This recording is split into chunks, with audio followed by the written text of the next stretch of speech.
Hello दोस्तों, welcome back to our channel Geeky Arsalan. आज हम जानेंगे कि पब्लिक वाईफाई जो हम अमूमन ऑफिसेज में यूज़ करते हैं या पब्लिक प्लेसेस के ऊपर यूज़ करते हैं, क्या हमें इसे यूज़ करना चाहिए या नहीं। इसके कुछ फ़ायदे और इसके कुछ नुकसान हैं। पब्लिक वाईफाई को एक्सेस करने के लिए हमें आमतौर पर पैसे नहीं खर्चने पड़ते, ही हमें फ्री में मिल जाता है।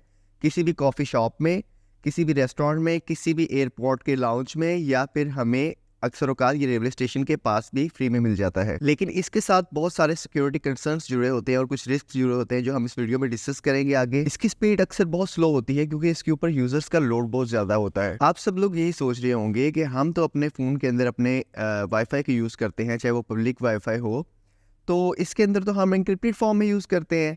यानी कि हम जब ब्राउज़र के अंदर जाके कोई भी वेबसाइट को ओपन करते हैं तो उससे पहले HTTPS की सर्टिफिकेशन हमें मिलती है। तो हमारा कनेक्शन कैसे कोई दरमियान में स्निफ कर सकता है? यही ना दोस्तों, इतना सिंपल नहीं है। देखें, हमारे फ़ोन में बहुत सारी ऐसी एप्लीकेशंस होती हैं जो एन्क्रिप्टेड फॉर्म में चलती हैं। जैसे हम अपने ब्राउज़र के ऊपर तो देख सकते हैं कि हमारे ब्राउज़र के ऊपर HTTPS की सर्टिफिकेशन है, या बहुत सारी ऐसी चीज़ें जैसे व्हाट्सएप है। व्हाट्सएप एन्क्रिप्टेड फॉर्म में हमारे मैसेजेस को भेजता है।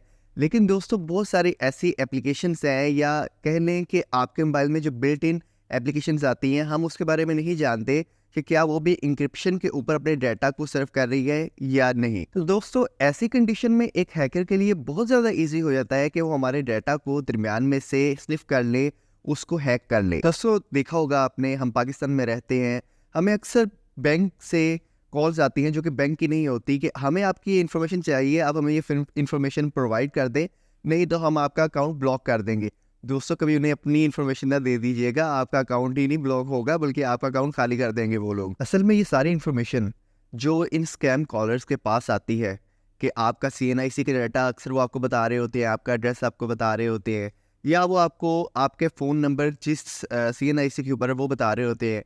क्या आपने कभी सोचा है कि इन स्कैमर्स के पास, ये जो फ्रॉड करते हैं लोग, इनके पास आपकी इन्फॉर्मेशन ये कहाँ से आती है? जी, सही सोचा, वो पब्लिक वाईफाई की ही मेहरबानियां हैं जिसकी वजह से आपका डाटा लीक होता है और इन स्कैमर्स के हाथ तक पहुंच पाता है। लेकिन दोस्तों, घबराने की ज़रूरत नहीं है।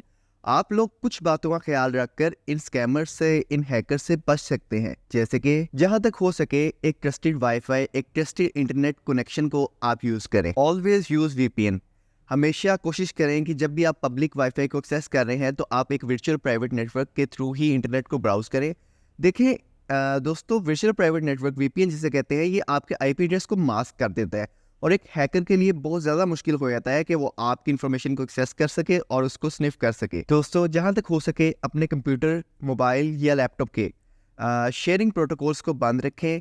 अ good hacker even exploit through Bluetooth. तो आपने कोशिश करनी है कि आप जब भी किसी पब्लिक नेटवर्क पर हों तो आप अपने मोबाइल फ़ोन के ब्लूटूथ को क्लोज रखें ताकि कोई हैकर आपके फ़ोन को हैक ना कर सके। और दोस्तों, अगर आप अपने मोबाइल में विदाउट VPN या किसी वजह से पब्लिक नेटवर्क को यूज़ कर भी चुके हैं, तो आपने ये कोशिश करनी है कि आप उसको यूज़ करने के बाद फ़ौरन फॉरगेट द नेटवर्क जो ऑप्शन आ रही होती है हमारी सेटिंग में, उसको ऑन कर दें और उसको डिलीट कर दें, उसके सारे प्रोटोकॉल्स को।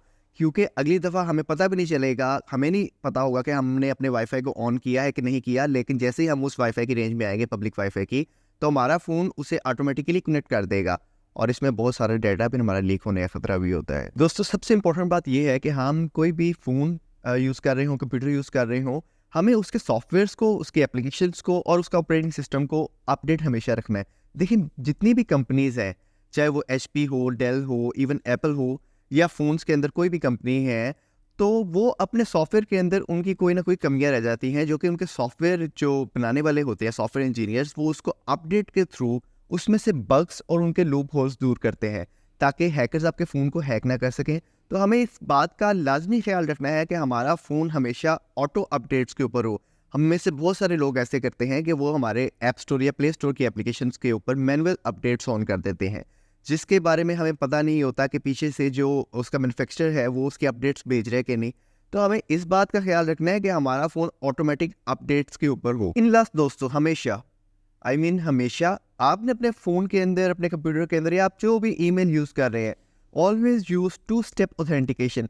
देखिए दोस्तों, 2 स्टेप ऑथेंटिकेशन का फ़ायदा ये होता है कि अगर कोई हैकर आपका पासवर्ड ब्रेक करने में कामयाब हो भी जाता है तो वो आपके अकाउंट को एक्सेस नहीं कर पाएगा, क्योंकि 2 स्टेप ऑथेंटिकेशन को वो पास नहीं कर पाएगा।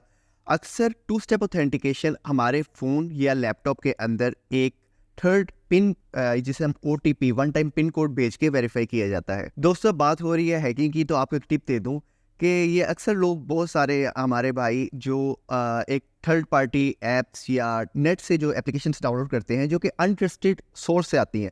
अनट्रस्टेड सोर्स मतलब जो प्ले स्टोर के ऊपर ना आ रही हो एप्लीकेशंस या गेम्स, या ऐप स्टोर पे ना आ रही हो, यानी कि जो मोबाइल मैन्युफैक्चरर है उसने जो हमें एक प्रोटोकॉल बताया है कि आप इस एप्लीकेशन से डाउनलोड करें, उससे हट कर हम एक थर्ड पार्टी से एप्लीकेशन डाउनलोड करते हैं, तो उसमें ऐसे एक्सप्लिट्स का, ऐसे डाटा ब्रीचेस होने का, ऐसे हैकिंग अटेम्प्ट्स होने का बहुत ज़्यादा रिस्क रहता है। तो हमें कोशिश करनी है कि हम कुछ पैसे बचाने के लिए, हम जिस तरह फॉर एग्जांपल कुछ गाने डाउनलोड करते हैं, कुछ फिल्म्स डाउनलोड कर लेते हैं, कुछ गेम्स डाउनलोड कर लेते हैं विद सम ट्विक्स, तो हमें इन सब चीज़ों से बचना है। क्योंकि आपने देखा है कि अक्सर जिन भी लोगों के डाटा लीक होते हैं तो उसके पीछे कहीं ना कहीं एक थर्ड पार्टी एप्लीकेशन की रीज़न होती है जिसके थ्रू उनका डेटा लीक होता है। दोस्तों, टेक्नोलॉजी एंड साइबर सिक्योरिटी से रिलेटेड बातें जानने के लिए आप लोग मेरा चैनल विजिट कर सकते हैं और अपने आप को हैक होने से बचा सकते हैं। If you find this video informative, please do like, share and subscribe, and don't forget to press the bell icon. अल्लाह हाफिज़।